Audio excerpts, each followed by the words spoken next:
Contract वाली बहू। नरेश की माँ अपने बेटे से मिलने दिल्ली आ रही है। इस बात का पता चलते ही नरेश के दिल में हलचल मच जाती है। नरेश अपनी माँ के स्वागत की तैयारी में लग जाता है। साथ ही उसे डर भी सताने लगता है कि उसकी माँ कहीं अपनी पुरानी जिद पर फिर से बैठ ना जाए। हे भगवान, इस बार बचा लो। अगले साल पक्का माँ की जिद पूरी कर दूंगा। तभी दरवाजे की घंटी बजती है। नरेश दरवाजा खोलता है तो सामने अपने मकान मालिक को देखकर हैरान हो जाता है, क्योंकि उनके साथ एक सुंदर सी लड़की भी थी। अब नमस्ते अंकल, कुछ काम था, मुझे बुला लेते। आपने क्यों कष्ट किया? अरे नहीं नहीं, इसमें कष्ट कैसा। मैं तो बस तुम्हें रीना से मिलवाने आया था। आज से रीना तुम्हारे साथ इसी फ्लैट में रहेगी। अंकल, कोई लड़का फ्लैटमेट नहीं है? एक अनजान लड़की के साथ रहना मेरे लिए थोड़ा अजीब होगा। देखो नरेश, मैं तुम्हें पहले भी बता चुका हूँ कि इस फ्लैट में तुम्हें किसी ना किसी के साथ एडजस्ट करना ही होगा, या फिर तुम अकेले पूरे फ्लैट का किराया दे दो, मैं किसी को नहीं रखूंगा। नरेश अपने मकान मालिक की बात सुन के रीना के साथ रहने के लिए तैयार हो जाता है, पर अंदर ही अंदर उसे ये बात खाने लगती है कि वो अपनी माँ को क्या जवाब देगा जब उसकी माँ रीना के बारे में उसे पूछेगी। दिन बीतने लगते हैं। नरेश और रीना अच्छे दोस्त भी बन जाते हैं, पर अभी भी नरेश अपनी प्रॉब्लम का सॉल्यूशन नहीं ढूंढ पाता।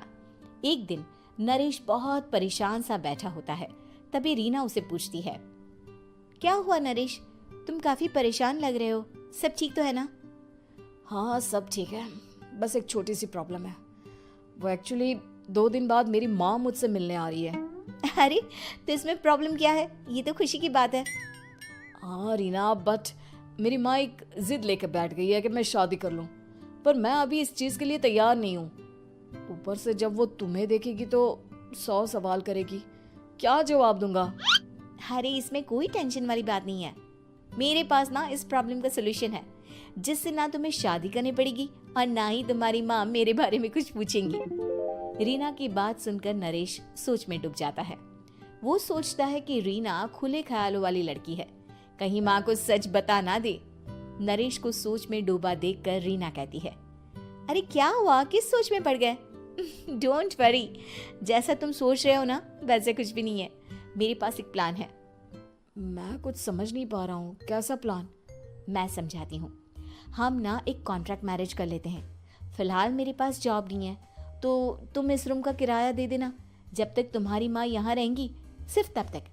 और तुम अपनी माँ से कह देना कि मैं तुम्हारी पत्नी हूँ, इससे वो मेरे यहाँ रहने पर कोई सवाल भी नहीं करेंगी। अरे बात तुम्हारी ठीक है, पर माँ से झूठ बोलना, ना ना पापा, मैं ये रिस्क नहीं ले सकता। कोई और आइडिया दो ना तुम। देखो मंजूर हो तो बोलो, वरना सच बता दो, मुझे कोई प्रॉब्लम नहीं है। रीना की बात सुनकर नरेश सोच में डूब जाता है। बहुत सोचने के बाद जब उसे कोई रास्ता नहीं मिलता तो वो रीना के बताए हुए रास्ते पर चलने के लिए तैयार हो जाता है। वो रीना से बात करता है और अपनी माँ की पसंद और नापसंद के बारे में बताता है। रीना भी नरेश की सभी बातों को ध्यान से सुनती है, ताकि कहीं उससे कोई गलती ना हो जाए। आखिर वो दिन भी आ जाता है जब नरेश की माँ उससे मिलने दिल्ली आ जाती है। नरेश अपनी माँ को फ्लैट पर लेकर जाता है। जैसे ही नरेश की माँ फ्लैट के अंदर जाती है, रीना उसके पैर छू लेती है। ये देखकर नरेश की माँ थोड़ी घबरा जाती है और नरेश से पूछती है, अरे बेटा नरेश, ये कौन है? माँ, ये आपकी बहू रीना है। माफ़ी चाहता हूँ, सब कुछ इतनी जल्दी में हुआ कि आपको बता ही नहीं पाया, इसलिए सोचा कि क्यों ना आपको सरप्राइज दिया जाए। अरे बेटा, मैं तो बस तेरा घर बसा हुआ देखना चाहती थी। हाँ, बहुत अरमान थे अपनी इकलौते बेटी की शादी को लेकर, लेकिन कोई बात नहीं, शायद किस्मत को यही मंजूर होगा। ये कहते ही नरेश की माँ रीना को गले लगा लेती है। रीना बेटिया, मेरा बेटा ना थोड़ा नादान है, पर तुम काफी समझदार लगती हो, और मैं जानती हूँ कि तुम इसका बहुत अच्छे से ध्यान रखोगी। माँ आप चिंता मत कीजिए, मैं सब संभाल लूंगी। नरेश की माँ अपने बहू और बेटे के साथ खुशी खुशी रहने लगती है। दिन बीतने लगते हैं। नरेश की माँ और रीना का रिश्ता बहुत मजबूत होता चला जाता है। वो दोनों सारा दिन एक साथ रहती और खूब बातें करती। इधर साथ रहते रहते नरेश और रीना भी एक दूसरे से प्यार करने लगते हैं। दोनों को इस बात का एहसास हो जाता है, फिर भी वो इस बात को छुपा कर ही रखते हैं। एक दिन नरेश की माँ और रीना शादी के बारे में बात करने लगते हैं। रीना बिटिया, ये तो नरेश ने मुझे बिना बताए शादी कर ली, वरना मैं तो अपनी इकलौती बेटी की शादी इतनी धूमधाम से करती कि सारी दुनिया देखती रह जाती। अच्छा माँ, आप ऐसा भी क्या करती नरेश और मेरी शादी में जो दुनिया देखती रह जाती? अरे बिटिया, एक माँ के अरमान तुम अभी नहीं समझोगी। मैं तो अपनी बहू को एक रानी की तरह लेकर आती और शादी भी बिल्कुल शाही अंदाज में करती, पर मेरे तो सारे अरमान ऐसे ही रह गए। खैर, मुझे तो अपने बेटे और बहू की खुशी चाहिए बस। ये कहते हुए नरेश की माँ की आंखों में आंसू आ जाते हैं। रीना भी ये सुनकर ख्यालों में खो जाती है, क्योंकि वो भी मन ही मन खुद को नरेश की पत्नी और उसकी माँ की बहू मानने लगी थी। शाम को जब नरेश ऑफिस से घर आता है तो रीना खुद को रोक नहीं पाती और नरेश के सामने उसकी माँ को अपने और नरेश के रिश्ते का सारा सच बता देती है। रीना की बात सुनकर नरेश की माँ दोनों से बहुत नाराज हो जाती है और घर वापस जाने की बात करने लगती है। तुम दोनों ने मुझसे सच छुपाकर बहुत ठेस पहुंचाई है मुझे। अब तुम लोगों के साथ नहीं रहना चाहती मैं, कल ही वापस चली जाऊंगी अपने घर। माँ, मुझे माफ कर दो, ये सब मैंने रीना के कहने पर ही किया है, वरना मैं भी आपको कभी ठेस पहुंचाने के बारे में सोच भी नहीं सकता। हाँ माँ, हमने ये सिर्फ आपका दिल रखने के लिए किया, प्लीज हम दोनों को माफ कर दीजिए।